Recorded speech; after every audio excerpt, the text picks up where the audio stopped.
be out entitled Zombies 4. He's going to join us right here on the Live Zone.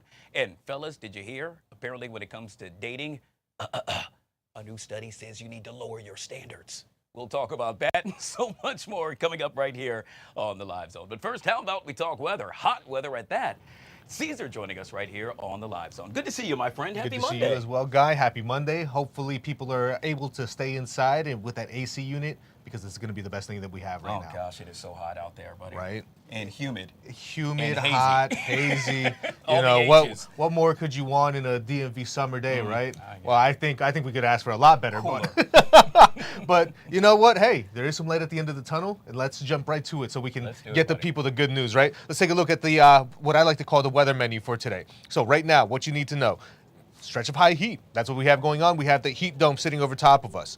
Then it is going to bring tons of sunshine. So that's going to also help with making it feel a lot warmer than what the thermometer actually does read. So just something to keep in mind. Humidity sticks around as well. But there is a major pattern flip, but when is it happening? Well, that is going to be later on this week once we finally see this gigantic heat dome, that big H, the pesky H that always just sits over top of us at one point in the summer. Well, that'll slowly start to deteriorate as we head in towards Wednesday, but until then, each day is going to have heat indices at the peak of that heat between 100 and 105. So we're not escaping the heat no matter what we try to do, unless you're sitting right there next to that AC unit or just really in basically any spot that's going to be much more climate controlled.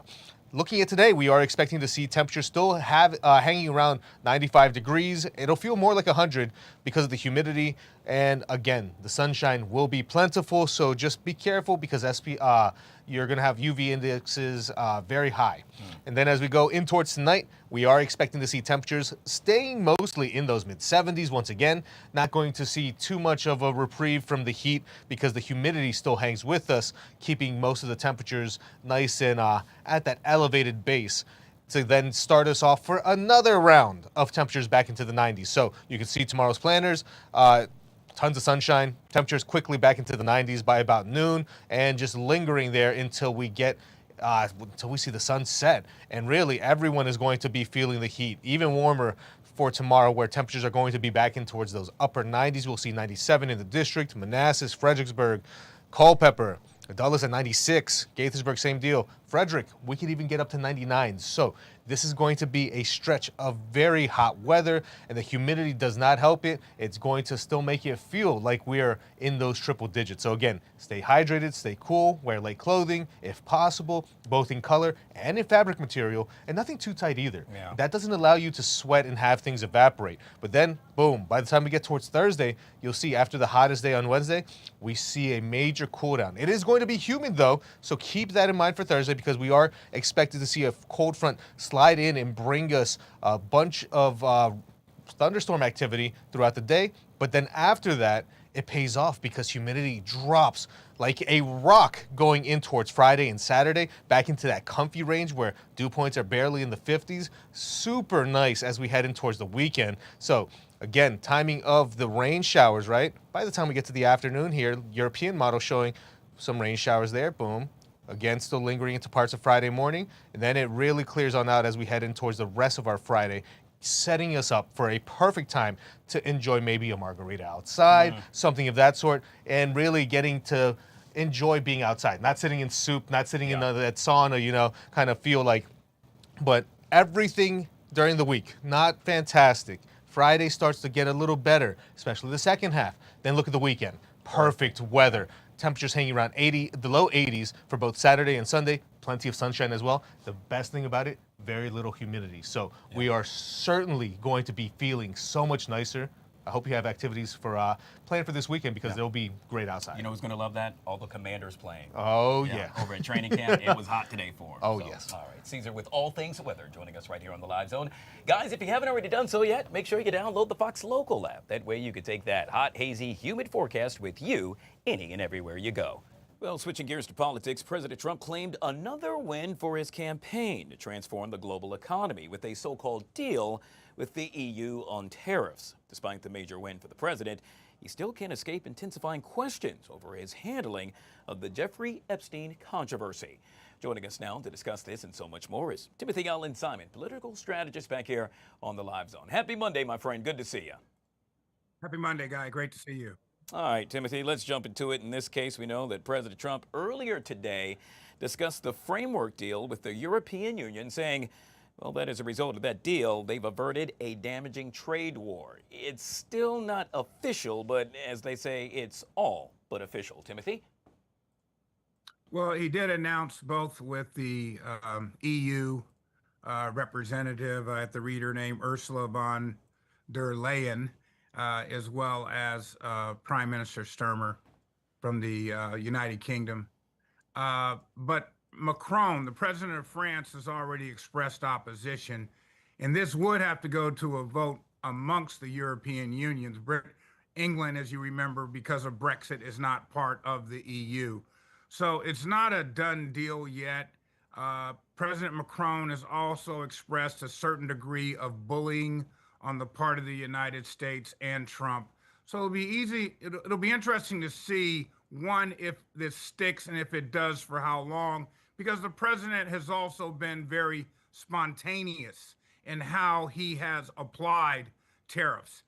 It's been, I'm a jazz fan, it's been almost improvisational, for lack of a better term. So I think this is still in motion. This is a work in progress. I wouldn't bet on any outcome yet, one way or the other. Well, the president also calling it potential, the biggest deal perhaps in the history of the U.S., which yet again, quite interesting. Let's move on to the chaos that's unfolding in Gaza. A further 14 people have now died in the last 24 hours in the ongoing starvation and malnutrition crisis. President Trump says this is truly concerning. The Prime Minister of Israel, Benjamin Netanyahu, says in so many words, this is all a bunch of hogwash. However, a leading humanitarian group says Israel is committing genocide in the Strip. What say you about this, Timothy?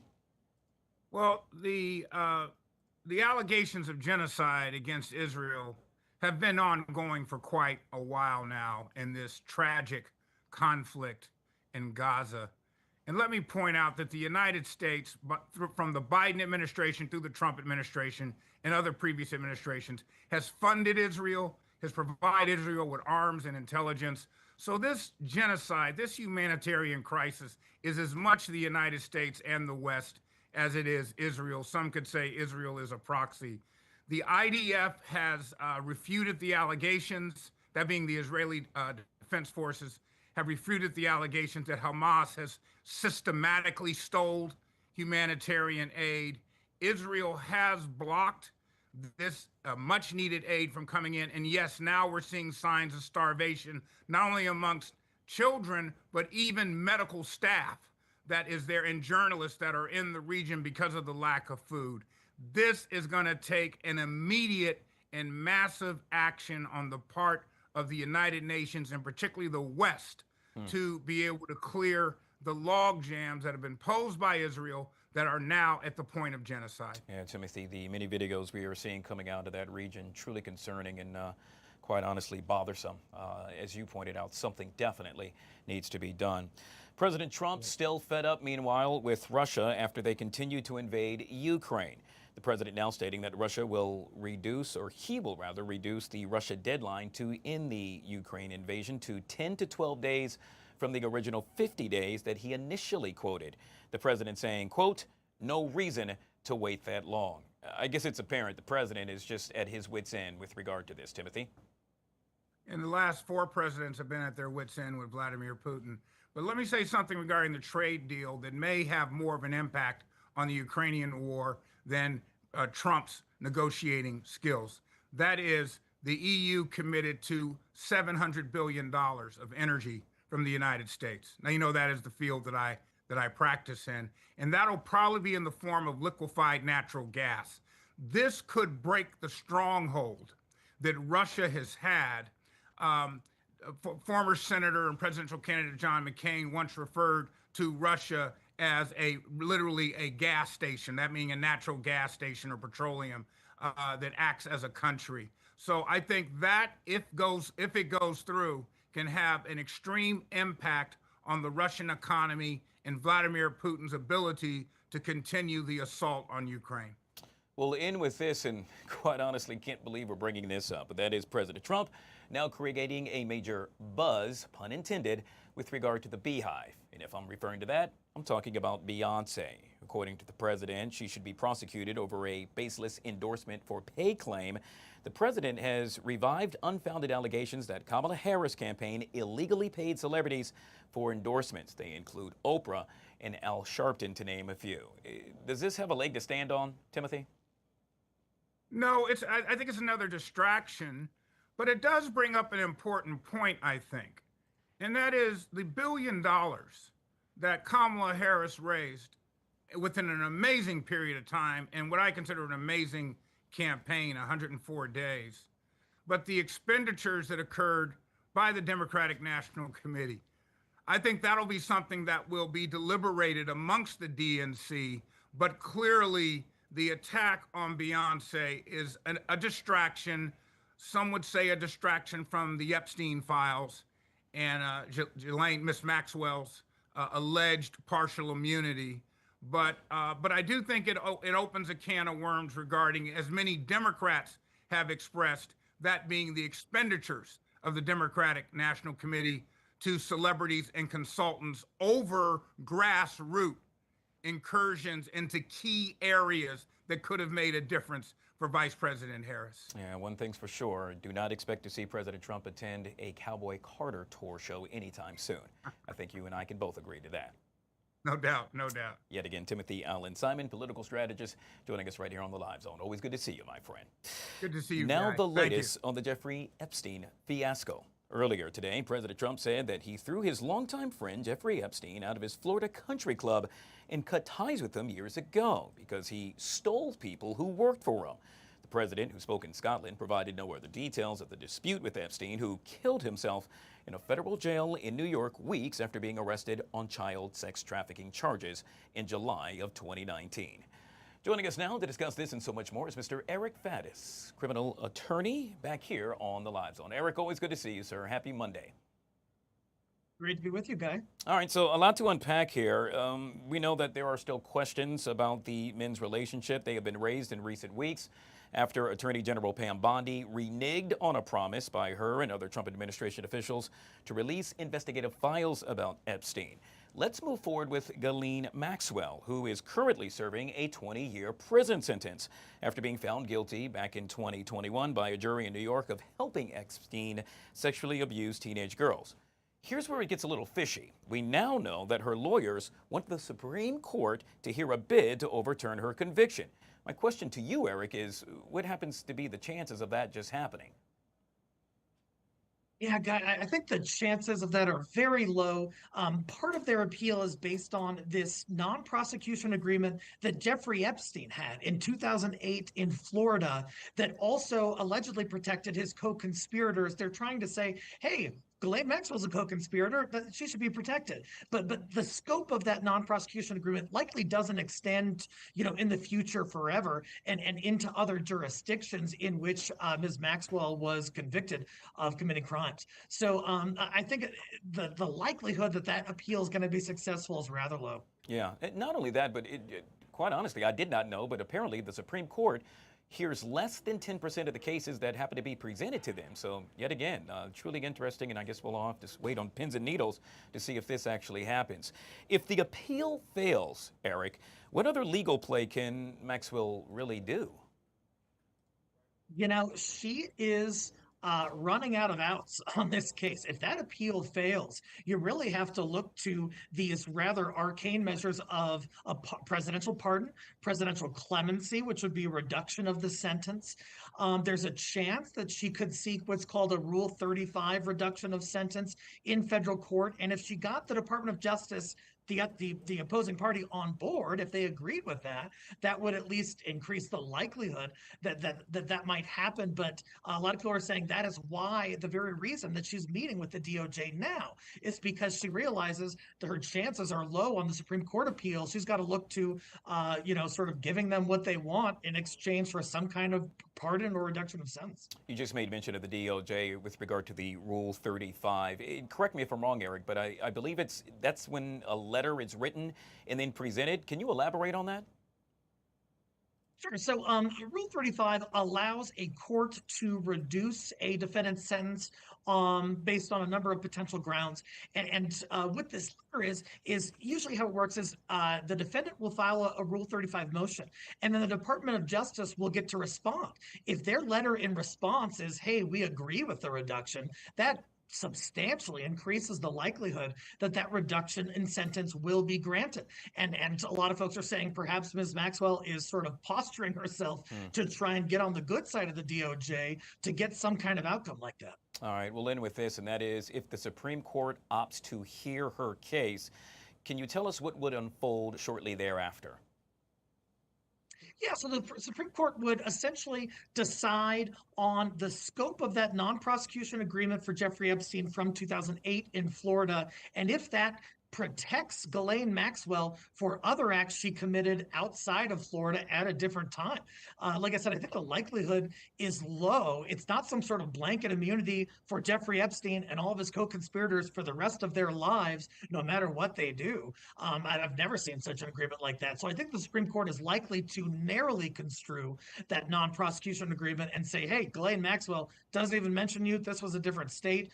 These were different crimes at a different time. You're not protected. Yeah, truly made for a movie. I tell you, never seen anything of the like. Yet again, we have been chatting with Eric Fattis, criminal trial attorney extraordinaire, joining us on the live zone. Always good to see you, my friend. Until next time. All right, guys, we'll take a quick break. On the flip side of that break, Fox 5 contributor Autumn Joy joins us. It's our Monday Talkers. Coming up next, right here on the live zone.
All right, guys, back here on the Fox 5 Live Zone on a Feel Good Monday. My girl is back. Autumn Joy joining us right here on the LZ. I like how you said your girl. That means I'm really your friend. Hello, Guy Lambert. Stamp on that thing. Hey, there we go. Pow, I'm in here. You come with some exciting news. I do, yes. Should I break it to you? Please do. Okay, so I went for my very first audition on Saturday for a lead role in a movie. I got the email last night that I got the part. How cool Yes, is that? I'm excited. Yeah. Girl, you are just a movie star and everything under the sun. I mean, I'm just trying to get on your level, Guy Lambert, okay? No, I'm trying to get on yours.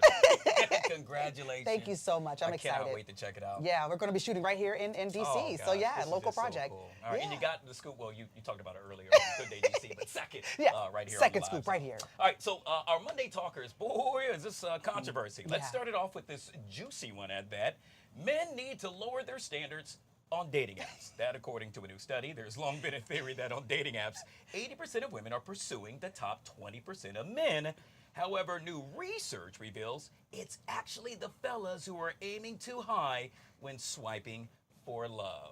I guess I should be the one talking about this. Yeah, this is interesting because when I was on the dating apps, I thought the men were reasonable with their requests, if you will. Yeah. A lot of guys really just kind of talked about how they like hiking or maybe going to play basketball and working out. So I felt like the guys that at least I came in contact with, I didn't feel like their standards were too high. I don't know who made this study up, but I just think that when you're on the dating app, the first things first, you just really want to get to know the person on a surface level with very basic questions. You're not trying to dig deep too soon. So maybe these people that are doing these surveys are looking for a guy to just, I don't know, dig super deep early on. But yeah, that's wild. That survey conducted by Plus One Journal. Now, where that's coming from, I have no idea. I think you're right. However, at the same time, you want to make sure those questions are something that isn't, I would argue, too deep. Exactly. I don't want to, offend you and or perhaps start a conversation that I cannot explain myself as yet. And not in person. Yeah, like I don't want to know about your childhood trauma just yet.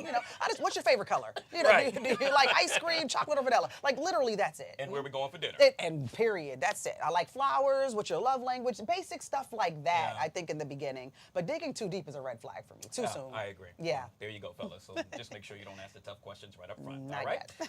This next one, I got to tell you, Autumn. When I saw this, first of all, I had to do a double take. Then I did a triple take. Now I've said this time and time again. I'm a man wearing makeup. Damn it. Because I'm on TV, and I'm proud of it. It looks good. Well, thank you, and as do you. But we're learning about a new hack that apparently is taking the internet and social media by storm. Now, it's called the makeup meal prep.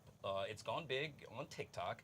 What's happening is, as you're seeing right here, this young lady, she goes to sleep at night, puts the makeup on the outside of the saran wrap, and then, as you just saw, you see it right there, she's going to flip it when she wakes up in the morning, and her makeup is automatically applied to her face. See how she's flipping it right there, and then boom, you stick it on there, and then you're good to go as she walks out of the home. Is this something you would do? Well, first of all, I would have passed out, okay? But she kept that saran wrap on her face without no holes punched in them. I would have been waking up the next morning looking like a clown. Like, can you imagine that Autumn Joy woke up looking crazy? I think that people are just doing anything to go viral. Because it's like, girl, you could just get your little powder set and just do that real quick while you're walking. Or I don't think saran wrap is needed. It's just weird to me. Like, absolutely not. No, it's a no for me. It's really weird. Yeah. Not only that, but how was she able to breathe during that entire time? That's what I said. I would have passed out, Guy. I don't know. This is not a trend for me. Absolutely not. All right. Well, apparently, it's a lot of folks are doing it in a major way. Not us. At the same time. Autumn Joy with our Monday Talkers joining us right here on the Live Zone. Always good to see you. Congratulations yet again. Thank you so much. Guys. All right, let's take a live look now at the wharf. Look at that. Plenty of sunshine. A case of the triple H's for today. I'm talking hot, hazy, and humid. According to Caesar, we're going to top out in the upper 90s. It will feel as though it is more than 100 degrees. Stay cool, folks. Well, not too far from the wharf, if you happen to go over the river and through the woods, well, we end up in Fairfax County. And when it comes to Fairfax County and all things surrounding that, Mr. Vernon Miles covers it for FFX Now. Always good to see you, my friend. Welcome back to the show. Hey, thanks for having me on. I saw you laughing there. I would assume that you too would have to poke a hole in that saran wrap if you happen to. Yeah. Oh yeah, absolutely. I was laughing at the dating show, the dating apps part too. 'Cause I was like, I'm very, very grateful that my wife had lower standards on dating apps. We met on Tinder. So. Well, I would say with regard to you and your wife, you both hit a home run. So there you go. Hey, Vernon, one of the big stories out of Fairfax right now happens to surround the Fairfax Justice Program, in which they now plan to use grant funds to eliminate risk of racial bias. I'm really curious about this. Do tell. Yeah, I think this is a fascinating topic. We've been covering restorative justice programs for years. I know Alexandria tried one in their high school. Fairfax and Arlington have programs for juveniles. These are programs where you have people meeting. These are people who are arrested for their first-time offenses. And instead of going to jail, instead of going through all of that, you have this program where they meet with the people that their crimes affected. Like if they graffitied a building, there's a case in Arlington where somebody tore a pride flag off of a front lawn. Instead of going through jail, they meet with the people, they have conversations facilitated by the local Commonwealth Attorney's Office. So they have these serious discussions. They actually talk to the people affected. And the idea here is, if everybody's satisfied by this, you can move on with charges being dropped. And so the idea here is to extend this program into people, I believe it's ages 18 to 24. So you're talking young adults, people who sometimes don't act rationally. People do stupid stuff sometimes, to be honest. So yeah, hopefully this will help. Was there any, out of curiosity, any opposition to this at any point? I mean, it's one of those things where it's, as it comes up and it goes through the programs, you will probably have people in the community who are upset, who say this is being soft on crime. I know in Fairfax County in particular, different concerns with the Commonwealth Attorney's Office there. But I think this is, generally, I think people in the community have been pretty supportive of this from what I've seen. All right, let's move on to the next one. In this case, a child's interview cannot be used in Herndon double murder trial. That according to the judge. Can you break this down for us? This has been a really rough, big controversial case over in Fairfax. This is Brendan Banfield, who, along with an au pair, is accused of having murdered his wife, Christine Banfield, and a man who was over at the house, Joe Ryan. The part of this case that's being discussed right now is that there was a child, their child, who was, I believe, locked in the basement during the time of the murder. Prosecutors here say that because the child was down there, because this was her mother that was being affected, her testimony about this case should be directly relevant. It should be discussed as part of this case. However, the judge ruled in agreement with the defense that this is not actually a directly relevant child abuse scenario. And as such, because the living parent here didn't give permission for the child to be interviewed, it can't be used in this case. It's obviously very complicated. It's a very messy situation. Yeah, very troubling. Yeah, as the well. argument. Right. The argument here is basically that it's not a child abuse case, and therefore the child's interview can't be used for this. All right. We'll end with this, Vernon. And one of the things that I absolutely love, if I haven't said this, let me say it again, or say it for the first time, and that is the polls that you all do. In this case, the latest poll surrounds the best Korean restaurant in Fairfax County. Do we have a winner? I love Korean food, so I was really excited for this one. That is my go-to. I make samgyeopsal at home all the time. Or samgyeopsal, sorry. And it is delicious, and Fairfax has some fantastic Korean food. Myeokja was the winner at 17%. This is one of those cases where the polls are very close. I actually think the wrong thing won. Honey Pig over in Annandale has always been, when we were GMU students, our go-to for Korean barbecue in the area. So I haven't checked out Myeokja. Maybe they have vegan options. I don't know. But Honey Pig is the one that we would always go to. I will stand by it. I'll say this, two things, Vernon. One, I have never seen you this excited. And two, high five going out to you to be able to correctly pronounce the first restaurant you made mention of. Can you say it again for me? I think it's Myeokja. Okay. No, great job. I would have, believe you me, I would have butchered it. I don't know if that's right either. People are probably yelling at their TV right now saying it's wrong. But. Well, hey, at least you tried, and you did a way better job than what I would have done. So good stuff. Vernon Miles with all things with regard to what's happening in Fairfax County. Always good to see you, my friend. Thank you so much. All right, guys, we'll take a quick break. Hey, on the flip side of that break, he's an actor, he's a choreographer, and now he has a new movie out, Zombies 4. Draco Johnson joins us next, right here on The Live Zone.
right, guys, back here on the Fox 5 Live Zone, we were just taking a live look at President Trump arriving in Aberdeen, Scotland, as he continues his quote-unquote European tour. Meanwhile, back here in the good old US of A, if you happen to turn on the TV, there's a high probability that my next guest will be front and center. That's because he's taking the entertainment business by storm, and quite honestly, he's been doing it for quite some time. Whether it's acting, elevating a major film, or mentoring the next generation, Emmy-nominated choreographer and actor Draco Johnson is forever on the move. And he joins us right now on the Live Zone. Good to see you, my man, and welcome to the show. Good to see you. Thank you for having me. I got to tell you, I am so excited about this. As I like to say, let me put some respect on your name. You have worked with Michael Jackson. I could just get up right there. Janet Jackson, Miley Cyrus, Jennifer Lopez, Britney Spears, Destiny's Child, Madonna. I can go on, but wait, there's more. You have also embarked on your new project known as Zombies 4, Dawn of the Vampires. It's the movie that I absolutely love on Disney, and you are doing amazing things with that, my friend. Oh my God, thank you. Thank you so much. This Zombies 4, it's been a blessing. It's been a good time introducing the world to Zombies 4, these new entities. It's been one ride, I tell you, but I'm glad it's been received well, that everyone seems to be enjoying it. Yeah, it's funny, prior to the interview, I said to so many folks that I was going to ask you to teach me how to do. I'm still trying to work this thing out, and so hopefully by the time I got you. So Draco, I would consider you like a Swiss Army knife, because as you heard me mention, you just do so much. With regard to, and I'm thinking about, let's just say Michael Jackson, the approach to that, how does it differ from the approach that you brought forth with regard to Zombies 4? Oh my God, when I got the call to come in through my dear friend Travis Payne with Michael Jackson, of course, I was like, huh? You want me to do what? Oh, okay. It's Michael Jackson. But when you're approaching something like, and Michael already had his stuff established. When you're approaching something like Zombies 4, it's a movie, it's a script. You have to tell a story. You have to be an amazing storyteller, because when you get the script, it's all words. You know what I'm saying? So I have to put the movement to the words and feel the vibe, see what the energy is about, what the characters are doing, what are they going through at the time. So in this particular script, it had a lot of elements to it. There's a lot of fun times I was able to create and develop a couple styles from the two new entities, the Daywalkers and the Vampires, that they introduced to this new franchise. So when you approach something like Zombies 4, you have to really bring the words to life, add color, add tone, add a style to the words. Yeah, you touched on this, and that is, you are known, your mantra, if you will, is for really making the characters more human. And when I got a chance to watch the trailer, and then I watched some of the movie, dear God, that's exactly what happened. How do you do that? What's your approach to that? It's because Zombies is technically supposed to be a kids franchise, but I always approach it like my nephews. I have two amazing nephews who are 10 and 13 at the time, and they want to have conversations and dance, and I listen to how they talk. I listen what they're doing on TikTok and social media. So I'm always interested in bringing these characters to life, making them real people, So when people watch them, they feel some type of connection to these characters. And when they start dancing, everybody want to get up and join them. So I had to make sure I took that approach with that. Yeah, and you do it oh so well. I just love it. I feel as though, obviously I'm still working on this, but when I watch it, no, we're gonna work on that. I got you. We're gonna work on that. I say, hey, I can relate to that. You just made mention of TikTok, and yet again, you also heard me intro you by working with Michael Jackson. Back then, and that's, believe you me, I'm around that same age, TikTok, what the heck is that? That didn't even exist. Right. Can you talk about how that's really influenced you, perhaps, at all, if at all, now that the social media? Oh, by far, yes, sir. Oh, yeah. I feel like, social media, even though sometimes social media get a bad rep, I think that social media is a great platform to get your work out there, for people to see what's going on, for you to stay connected to worldwide. Like, I could go on TikTok to see what they're doing in Bali, see what they're doing in Brazil, see what they're doing in China. You can see all these things, and you easily influence. You can see how, when this Zombies came out and all the dancers went crazy on social, I get hit up every day about around the world, different ages, how people are excited, and just to be able to reach the masses like that through social media is so empowering. So I'm always inspired by all the new versions and the new things that are coming out on social media. It's just always a good networking thing to see how far you reached out to people in different parts of the world. Yeah. All right, Draco. We'll end with this, and that is, I always love getting the opportunity to chit chat with somebody of your caliber. I'm thinking about the young man or the young lady that's watching this show right now, and they too have a dream of perhaps doing what you do, but it just seems so far away. It's just so hard. What would you say to that person? I'm gonna say this with a whole heart because I was that person. I'm from a small town in Fort Lawn, South Carolina, where there's one street light, and I didn't go to a performing arts school. I had no way of even knowing that could even happen to me. So I feel like with a dream and a goal and being able to see it clear, write that vision clear, and that's what you want, and you go after it. Because I feel like the universe will always put you in a position to be able to capitalize on the things that you genuinely and you really wholeheartedly want. Because I was that small little boy in Carolinas looking out the window, seeing deers and rabbits and green grass, not knowing that I'm gonna be traveling the world doing what I've been doing as a kid. So I feel like just keep doing what you do, believe in yourself, and the power within which will keep you a long way. The power within will take you a long way. So just keep that. Absolutely love it, and absolutely love your energy, by the way, which you could truly see come to life on Zombies 4: Dawn of the Vampires. All right, let's end it, Draco. Let's make sure we do it right. I'm gonna pass it to you, okay? Here we go. Got it. Draco Johnson joining us on the Live Zone. This was fun, my man. Truly appreciate you. Continued success going out to you as well. Thank you. Thank you so guys. much. We'll take a quick break. On the flip side of that break, Chris joins us next, right here on the Live Zone.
All right, guys, back here on the Fox 5 Live Zone, joined now with Chris with, well, dare I say, some very, very big news. It feels like the first day of school for some reason, and it has been a long, long time since I have had a first day at school. But today is the start of an entirely new chapter here at Fox 5, and for me personally, because tonight we are launching a brand new streaming show. Everyone watching this show right now, you will find it in the exact same place. We will be live on Fox Local. We will also be live on Fox 5 DC's YouTube page, and you see the title right there. It's called Do You Like It or Not? I'm still working on the emphasis. Is it Do You Like It or Not? Or is it Do You Like It or Not? We'll figure it out as we go, because that's what we do here at Fox 5. No rehearsals, just vibes. That's what I've been saying.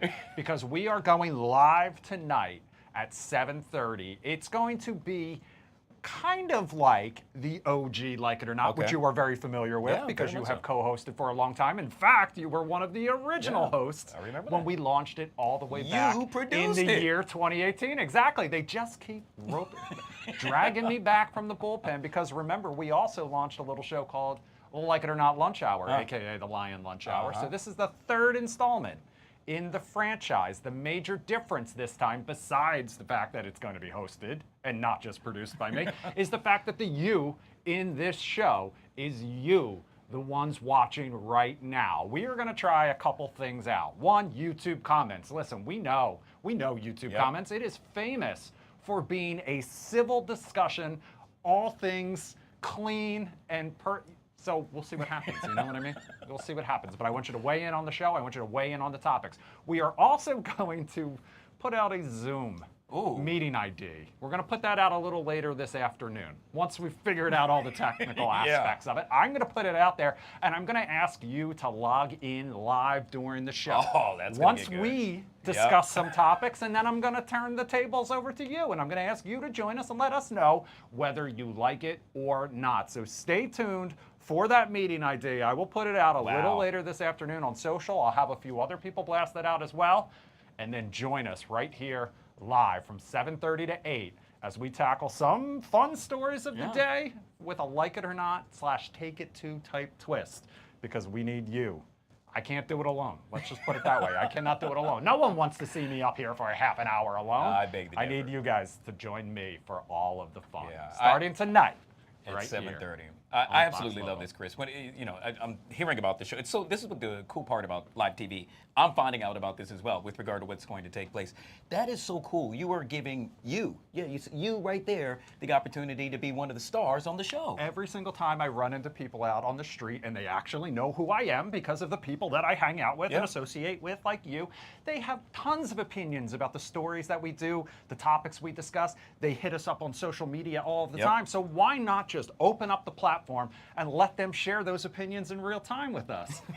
Keep it clean as much as possible. Yeah. We're going to have fun. That's what I'm looking forward to the most. I am so excited for you. So proud of you too, my Thank friend. you It's- very it's much. just really Listen, I awesome. think that everything I have done here at Fox 5 over the past decade plus, juggling a million things at once, has been the perfect kind of setup to what we're going to do tonight. All right, so you heard the man. Don't download it now, but right now, and I'm talking about the Fox Local app if you're not watching us on that. And that way you can check out Do You Like It or Not? That's right. Beginning at 7:30. Do you like it or That'd not? be kind of cool. They could come on and give you their opinion of how to say it. How to say it, exactly. We're also going to have a nightly poll. It's just a jumping off point. It's not necessarily going to be tied to any specific story that we do. Okay. But everyone who joins us will have to answer Ooh. that poll and let us know whether you like it or not. It's gonna be good. All The right. first topic is going to be a very simple one, but it may get a lot of opinions. Let's just put it that way. That's what you call a tease. Chris joining us. Join him tonight, 7:30. We'll see you right then. here on the Fox Local app. We'll take a quick break and we'll be right back.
right, guys, back here on the Fox 5 Live Zone. It is now 1:14, 6 minutes away from 1:20. Why do I bring that up? Because right around that time, our very own Chad Ricardo will join us. He's live from the Commanders training camp. Hopefully you got a chance to check out as he streamed All Things Commanders at 12 noon earlier today. So he'll join us to give us a recap and what we can expect when you at home, watch the show yet again tomorrow beginning at 12. Well, in 2026, the United States will celebrate the 250th anniversary of the signing of the Declaration of Independence. Joining efforts with America 250, the national nonpartisan organization that has been charged by Congress to orchestrate a nationwide commemoration. Earlier today, D.C. Mayor Muriel Bowser made the announcement. Let's take a look in. Hello, everyone, and thank you so much for joining us today. It's such a pleasure to welcome you all to the official launch of Our American Story. My name is Rosie Rios, Chair of America 250, and I'm honored today to be joined by Darrell Green and Mayor Muriel Bowser.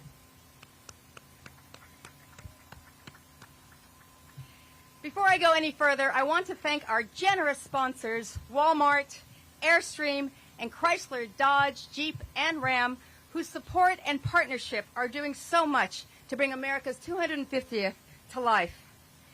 As of today, we are just under 1 year away from July 4th, 2026, our nation's semi-quincentennial. And I'm confident that this is going to be the largest and most inspiring celebration in our country's and perhaps the world's history. America 250 is not just about a big fireworks show on July 4th, and it is not just about D.C. and Philadelphia. We're going from Guam to Alaska, Fairbanks to Philadelphia, and everywhere in between. Yes, we are going to create those once-in-a-generation moments of celebration. So yes, there will be fireworks, but we're also building a movement that will continue long after 2026 and unite Americans long after the fireworks fade. And that's exactly what we're doing through programs like Our American Story. Now let me pause and get a quick show of hands. Who here remembers the bicentennial of 1976? Thank you. Yes. I was almost 11 years old at the time, a fifth grader, and I remember it like it was yesterday. I remember taking a field trip to the Oakland train station to see the Freedom Train. I remember seeing on our black and white TV the tall ships coming through the New York and Boston harbors. And I remember getting my bicentennial quarter, and this is it, here today. As an 11-year-old girl, 25 cents was my life savings, but it meant so much to me. But what I remember most about that evening was how I felt. It was a cloudy night in Hayward, California, but those fireworks were never brighter. I remember thinking to myself that if my mother could leave everything behind in Mexico, if she could come to this great nation and raise me and my 8 siblings on her own and send all 9 of us off to college, then anything was possible. On July 4th, 1976, I felt like I was the American dream. And I believe that my story mattered, that my family's journey, our traditions, our challenges, our dreams were all part of the largest story of America. And that's the message I want to share with every American. Our stories matter. Your story matters. And our American story will be built on that belief. This initiative is about gathering voices from across America to build the largest oral and visual history collection in our country's history. We're meeting people where they are thanks to our beautifully reimagined Airstream travel trailers. These will be mobile recording studios that will crisscross the country, making stops in local Walmart parking lots to engage communities and local leaders. We're going to the Deep South. We're going to tribal nations. We're going to rural America. We are coming to you. Over the next year, we'll capture thousands of interviews and document what it means to live, work, and serve in America today. At the end of the tour, the storytelling collections will be shared with the public through a variety of media partners and platforms. And the audio archive, along with a number of videos, will be preserved in perpetuity at the Library of Congress. Now, here's what I want to ask of you. Take this journey with us. Follow us. We're coming to your home state very, very soon. So follow the Airstream as it travels around the country. Follow America 250 on social media, america250.org. Share your story listen to someone else's, and help us build a collection of voices that reflects the depth and breadth of our great nation. Now it is my pleasure to turn this over to one of our greatest champions, Mayor Muriel Bowser.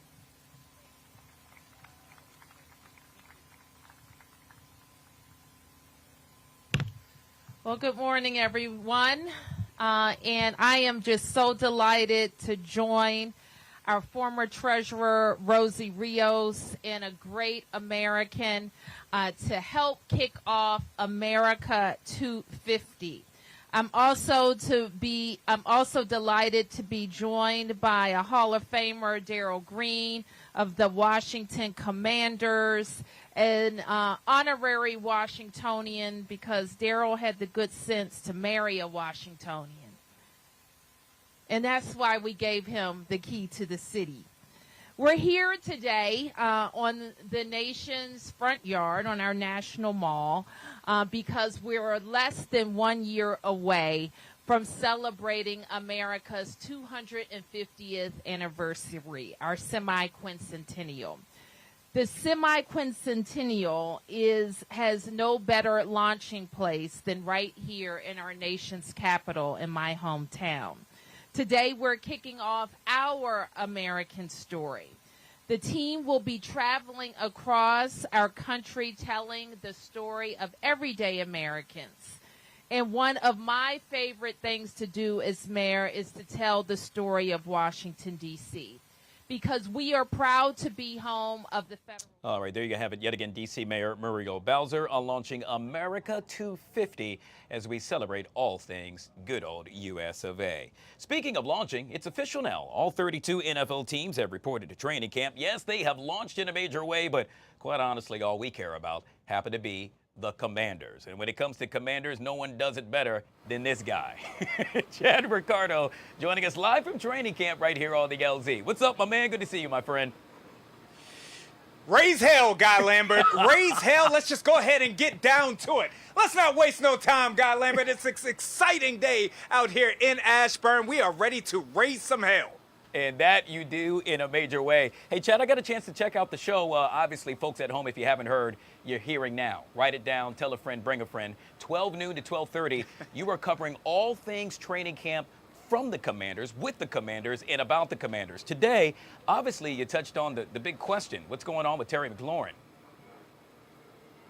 That's right. Terry McLaurin, for those out there who have been hiding under a rock, Terry McLaurin was in a holdout situation as he and management continue to attempt to hammer out a new contract. Well, on yesterday, Terry McLaurin made all of the people out here in Ashburn very happy, in which he ended his holdout and began what we will refer to as a hold-in, meaning that he did report to camp. He is not practicing. He is technically on the PUP list right now, physically unable to perform. They say it's with an ankle injury, but Guy, what that truly boils down to is the fact that he's going to be here.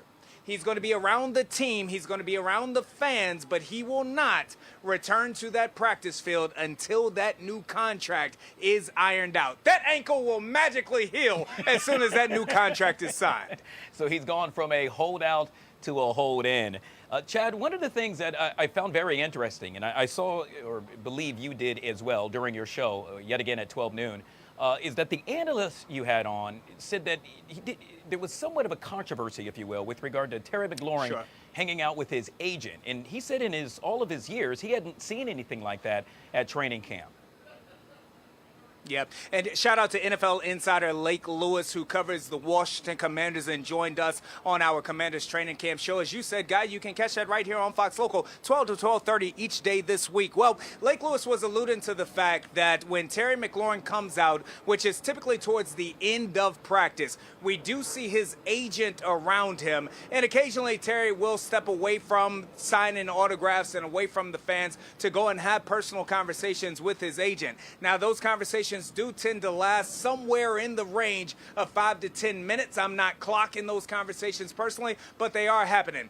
that rubbed Lake Lewis the wrong way. What Lake was saying was that he felt as though that was kind of casting aspersions upon the organization, that Terry, instead of being here on the sidelines, giving his teammates high fives, instead he's having those conversations with his agent in real time and in the eye of the public, especially as the last 2 days the fans have been on site. That's Lake's view. Guy, I don't feel the same way about that. Here's the way that I feel about that.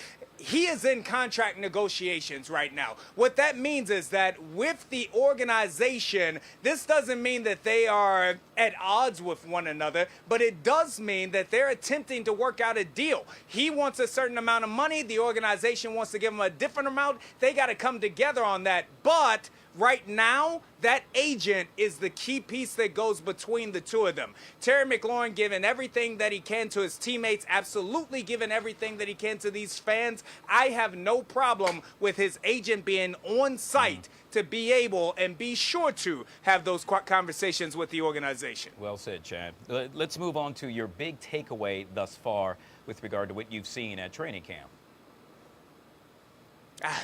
What I've seen at training camp, the hugest takeaways, I'd hate to do this because it seems so cliche, but everything has to start with number 5. That's Jayden Daniels. We know what it was that he was able to do out there on the football field last year as a rookie, the offensive rookie of the year, everything that he is able to lead this team to and lead this entire organization and community to. Well, Guy, the man has put on an additional 10 to 15 pounds of muscle. A young man of your stature, I know that you know what it's like to put on those 10 to 15 pounds, because I saw Guy Lambert in the newsroom and I was like, Guy's going to tackle somebody. Guy Lambert is going to tackle. Well, somebody that you may have to struggle to tackle now is Jayden Daniels, because that frame is not so thin anymore. So what that means is not only does he have the ability to do more out there on the field potentially, but he can hopefully also get away from injury as well, since he's added to that frame. Beyond Jayden, though, you got to look at an addition of a Deebo Samuel as a weapon. You got to look at them solidifying that offensive line with a Josh Connerly Jr. as a rookie, adding a Laramie Tunsil, and with the Brandon Coleman moving down to guard. We had interviews with both Coleman as well as the rookie here today on today's show. We'll have more, but it's all about the additions that came to a team that was already good last year, looking to be even better this one.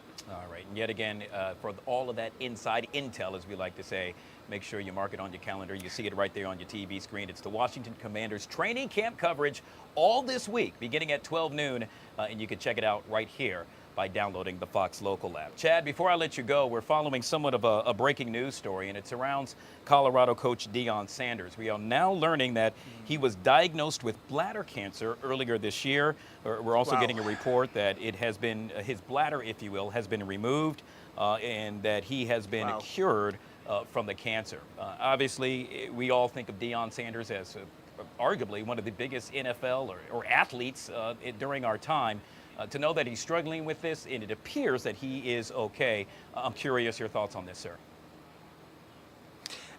You look at Deion Sanders, and thank you for letting me know that, Guy. I've been so tapped in here with the Commanders that I wasn't aware of that. But you look at Deion Sanders, and you want to talk about someone who is a hot-button topic, a talker, as you might say, in the industry. Everybody has an opinion on Deion from one side or the other. On the football field, arguably the greatest cornerback to ever play the game, one of the best all-around athletes. You look at the fact that he was playing football and baseball professionally. On one day, he played in both a baseball game and a football game at the same time. But all of that aside, right now, what he has been for the last few years has been a coach, a leader of young men out there on the football field, from the little league all the way up to the collegiate level now. He is someone that players could come to and not only learn how to play this game at the highest of levels, but to be able to pour into them as young men as well, helping to lead them in life. Deion Sanders has been the subject of a lot of flack and a lot of criticism, but from my perspective, my point of view, he is someone who is giving back to the community in huge ways. So I am someone who hopes that he is not only safe, but that he returns back to that field, because, Guy, that football field is truly Deion Sanders' missionary. A man of God. It's his mission, it's his purpose, and he gives back in that way. Yet again, his doctor now stating that the tumor has been removed and he is now cured from the cancer. Obviously, our thoughts and prayers are with Deion Sanders and his family. Chad Ricardo, live from Commander's Training Camp. Always good to see you, my man. Raise hell, Guy Lambert. Raise hell. And yet again, make sure you check out Chad tomorrow beginning at 12 noon by downloading the Fox Local app. We'll take a quick break, and we'll be right back.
All right, guys, back here on the Fox 5 Live Zone. So by a show of hands, how many of you are familiar with the DC Youth Entrepreneurship Program?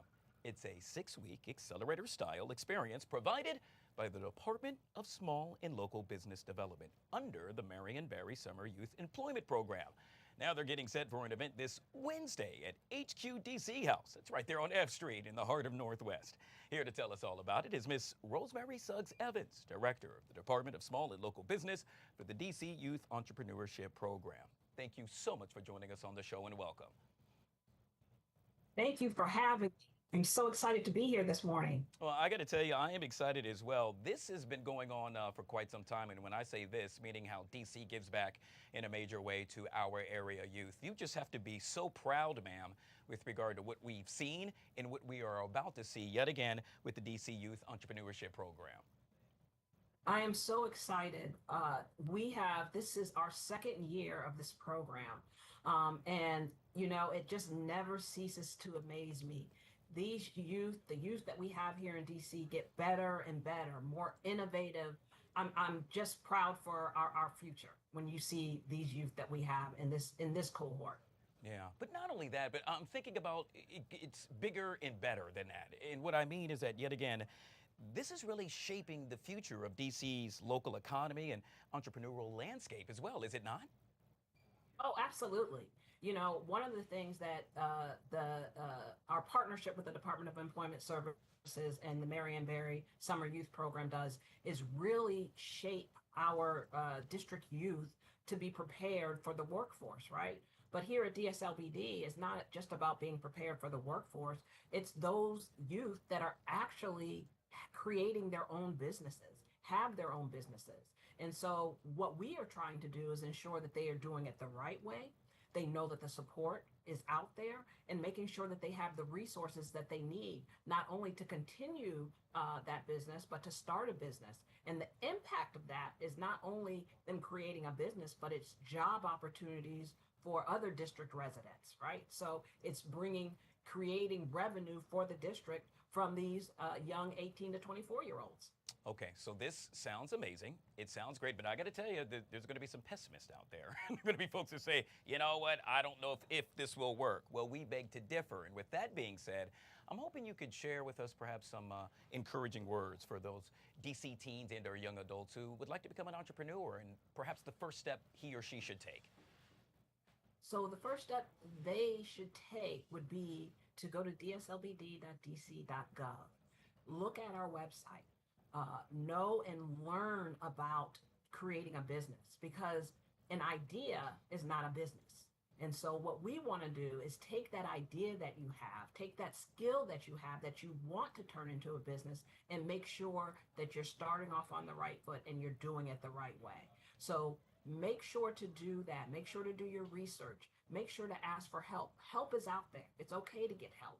And we are here to support all DC youth in their journey. Obviously, you all are doing what you're supposed to do and so much more. I'm thinking about business leaders, local business leaders that are watching this right now. What are y'all doing? What can you do? How can they help? Do tell, ma'am. Absolutely. Being a mentor, taking a young person under your belt.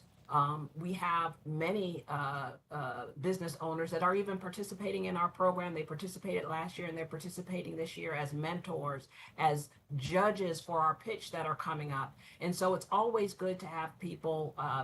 We have a wealth of small business owners, as you know, in DC, and entrepreneurs. And it's always important for us to give back to those youth, because we were there at one time, right? And we saw the ups and downs and the pitfalls, and it's our responsibility to give back, and we do that in droves. Well, now you plan to give back unlike any other this upcoming Wednesday. It's known as Pitch Competition.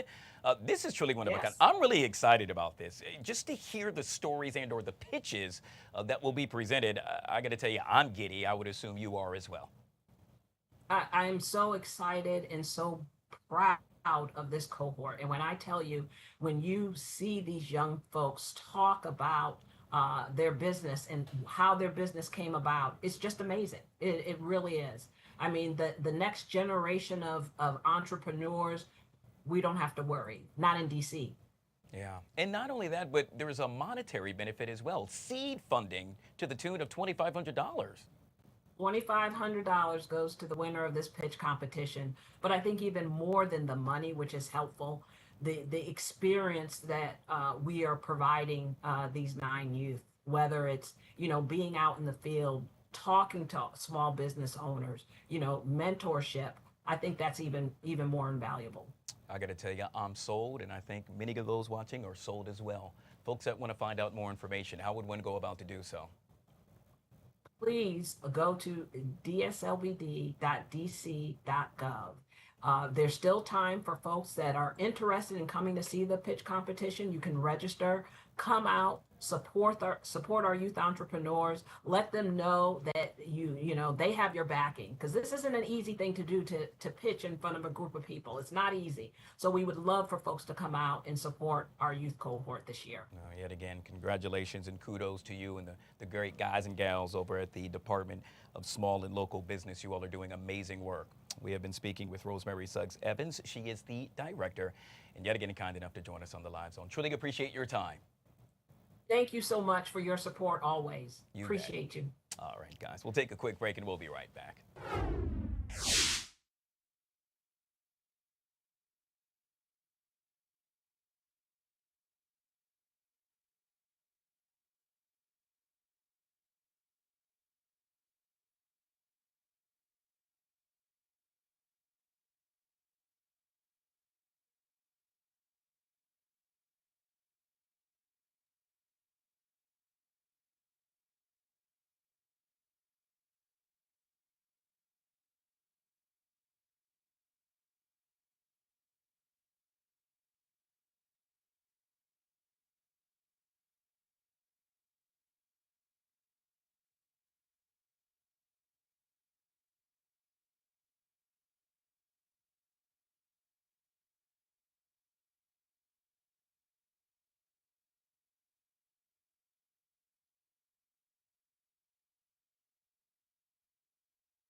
All right, guys, back here on the Fox 5 Live Zone.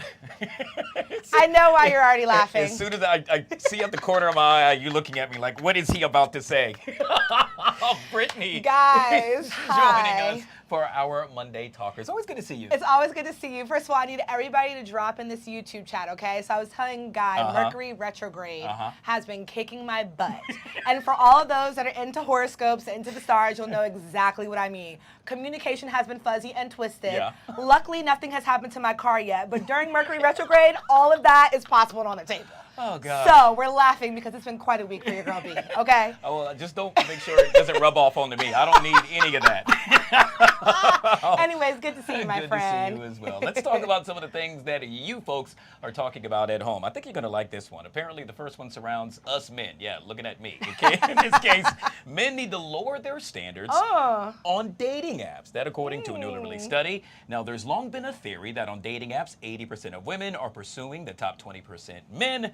But new research reveals it's actually fellas who are aiming too high when swiping for love. This sounds accurate. In the age of Instagram, everybody wants the BBL filter or just like perfectly faced woman. And y'all aren't looking at the heart as much. I mean, I know, you know what I mean? Animalistic, we are two different creatures. But I'm just saying, I definitely think this is true. I think girls, our problem is we fall too much for the heart side of things and not sometimes like, I don't know, the things that matter kind of on paper, you know what I mean? And then we end up with these little bums, and next thing you know, they're on the T app. So, anyways, that's a whole other story. I do think this is true, though. Don't you agree? I think it goes both ways, quite honestly. Okay, I mean, I think it's fair. I would say, you know what it is? It's because you're behind a keyboard. And you're not presented, I would say, with the rejection face to face. Yeah, if and anything, you it's can be just social with somebody behind a keyboard, not have to even go out into the world. We've seen these keyboard warriors, you know, specifically when it comes to an argument. You wouldn't say it to my face, but guess what? You're going to say it on Twitter, Instagram, or whatever you want to call it. Exactly. So I can see this happening. I mean, and when you have an app where you swipe right, it's all about really how they look, if anything. You know what I mean? You got the age, sex, race, so forth, maybe what your job description is, but that's all you really get. So what you supposed to do on the app? You're supposed to click with somebody that you're not as attracted to? I mean, I get it to a certain extent, but look, the heart wants what the heart wants. So let's just follow that, people, okay? And what the heart wants is peace and calm. Woosah. At least that's what I want. Okay, that's a study for another day, okay? She's like, boy, you lying. Right, exactly. Hey, one of the things that you and I both do, and I do it because I have to do it for TV, and that is wear makeup. You do it because, well, you do it. I'm a girl. There you go. I'm just a girl, guy. But I'm curious about this makeup tactic. In this case, it's dubbed the makeup meal prep. Take a look at this. So apparently, this young lady, as you can see, she put saran wrap on her face. I have seen this video. Now she's putting the makeup on. She's now going to go to sleep. She wakes up the next day, flips it around, puts it on her face, This leaves, is insane. and then within 20 minutes, she is now good to go. It is going viral, and a lot of ladies are saying, you know what? I kind of like this. What say you? I mean, I wish my skin could handle that. You know what I mean? But doing that the night before and letting it sit and then put it on the next day, I don't know. I think it depends on the weather for sure. I mean, it's cool. It seems realistic, you know what I mean, when you're seeing it on TikTok. But I think this is the one that I need to try and see if it's actually accurate because it's not giving for me. I mean, I'm still having problems face mapping. That's why half the time I have to call a makeup artist to do my makeup. It's just so weird. My question is, at what point did she just, you know, say, you know what, I think this is going to be a great idea. Right? You know? Was she looking at saran wrap? Was she wrapping her fruit or something? No, How did this is this happen? so true. How did this even come about? Either way, she's very creative for this, and she clearly needs to start a line. Okay, thank me later. We're like, you know how you put the face mask on for just like spa time?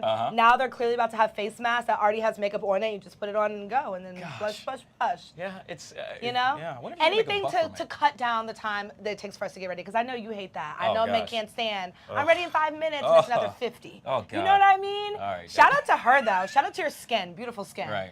Because I don't know, it's giving breakouts. You're about to make me go down the path I did not want to go down. That whole time thing. Woo, that's a whole nother story.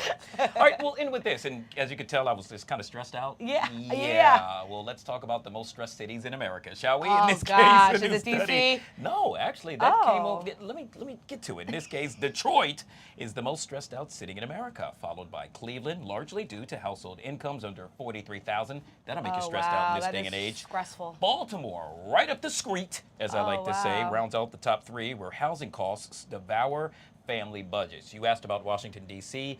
It was number 34 on the list. Oh. Yeah. Interesting. Based the criteria, by the way, based on financial stress, child care, family stress, and health and safety. I think stress. the problem is we ain't having enough kids in DC anymore. We found a way to relieve the stress. I mean, it's true, the population is down a little bit, and I think DC, I mean, think about it. How many friends do you know really have more than, even if they do have a child, more than 2, 3? I mean, look, Angie does not count. Yeah. Okay? But nowadays, when I meet people, I mean, we're all of kind of the age where we should be having children. A lot of people aren't. So this is interesting. It actually saddens me that the top 3 on that list are cities that just have a lot of kind of income, housing issues, things of that nature. You know, just majority, minority. I mean, we can get into it. Food deserts, all that type of stuff. So, yeah, I'm sure they are stressed out. So we need to work on kind of making that better and helping kind of relieve the stress in those areas. I think if you were to add the cost to rent an apartment, and that was all a part of the criteria, DC would reign supreme. Yeah, for sure. But these are also cities too that are definitely going through their own type of gentrification. If you even think about Baltimore and how much it's changed. So this is interesting. I think DC is going through that, but we're kind of in a different phase with it. So we've seen kind of the population change over the years. So that's a really interesting study. Okay, Guy. You brought a little bit of the intellectual kind of, you know what I mean, psych person out of me just now, because truly it's sociology if you think about it, you know? So. By the way, I spent last couple of weekends in Baltimore, and I think I said this before, and hey, that is, Baltimore. it was awesome. Baltimore is the vibe. I grew up as a kid. The only thing we went to was the aquarium and maybe the harbor, and after that, I would never go to Baltimore. Yeah. I beg to differ. It is definitely a place where I would love to go back, and it was great people, good stuff there. Baltimore's definitely changed. I grew up in Ellicott City. I'm a Ravens fan. Go Ravens. But my parents moved me out and moved us to Virginia, probably to avoid me having to go, you know what I mean? Closer to the Commanders, exactly. a real team. Then I just couldn't get rid of Maryland, went to Maryland for college. I love Baltimore. Yeah. Baltimore's an amazing city, and I love crabs. And that's the best place to get them. Yeah, I agree. Yeah, shout out to Nick's Fish House. All right, you are coming up at 2 o'clock on the take. You want to give us a preview? Okay, really quick. Here's one of the topics. Pancakes or waffles? What are you choosing? Ooh, pancakes all the way. Okay, ranch or blue cheese? Oh, no, blue cheese. Well, we're both in blue, and I agree with that, my friend. More of that will be on the Take It 2 today. And obviously, I mean, I still can't get over the Coldplay gate. Oh, gosh. You know what I mean? All and right. obviously who they had to do the PSA, which is very smart marketing.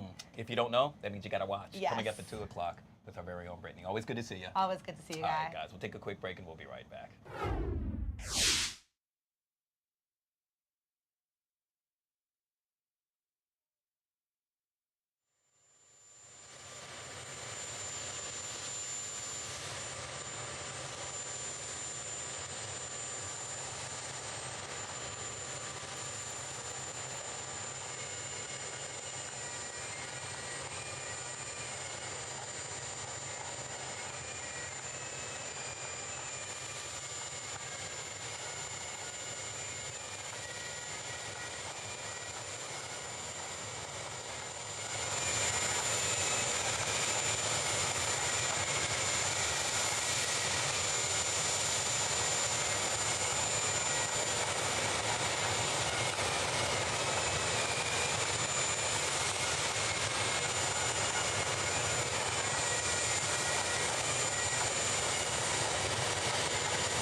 All right, there you see him, President Trump with the British Prime Minister, as they have officially arrived in Aberdeen, Scotland. That city is known as the Granite City. It is some of the finest buildings, as you can see right in front of you, using granite.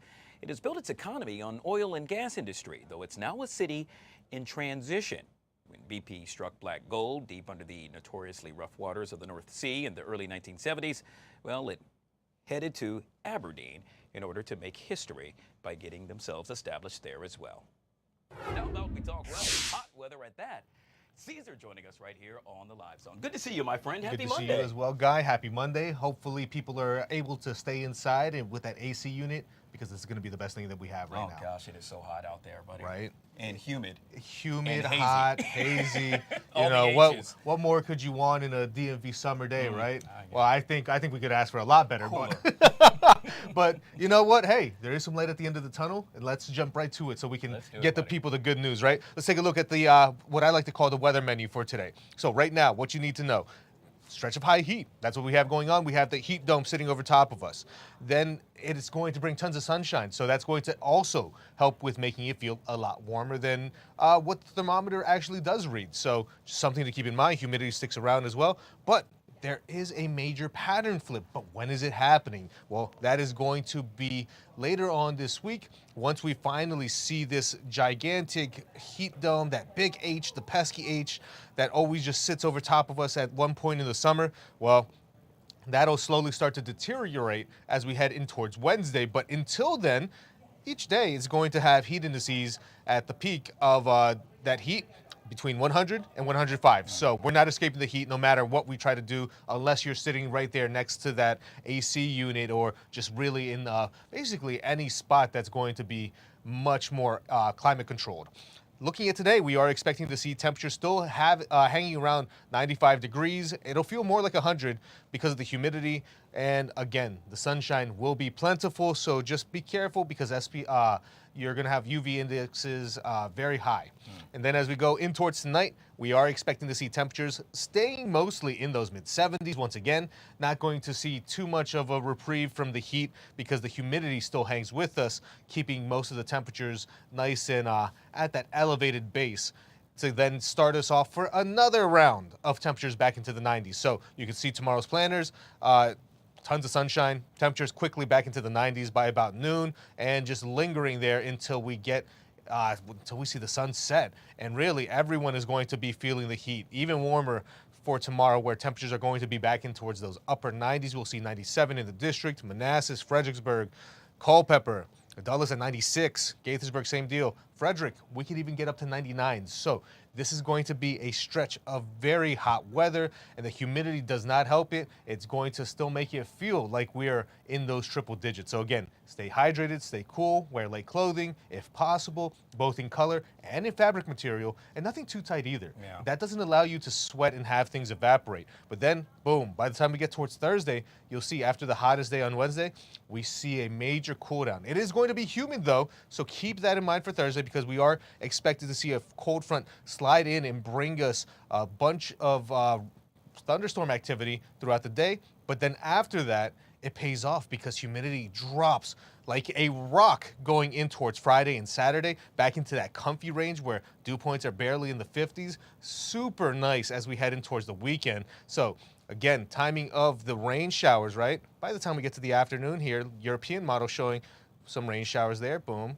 Again, still lingering into parts of Friday morning. And then it really clears on out as we head in towards the rest of our Friday, setting us up for a perfect time to enjoy maybe a margarita outside, something of that sort, and really getting to enjoy being outside, not sitting in soup, not sitting in that sauna, you know, kind of feel like.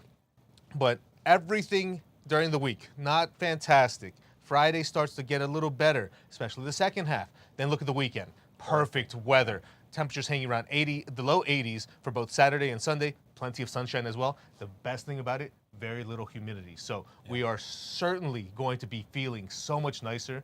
I hope you have activities for planned for this weekend, because they'll be great outside. You know who's going to love that? All the Commanders playing. Oh, yeah. Over at training camp, it was hot today for them. Oh, so, yes. All right. Caesar with all things weather joining us right here on the Live Zone.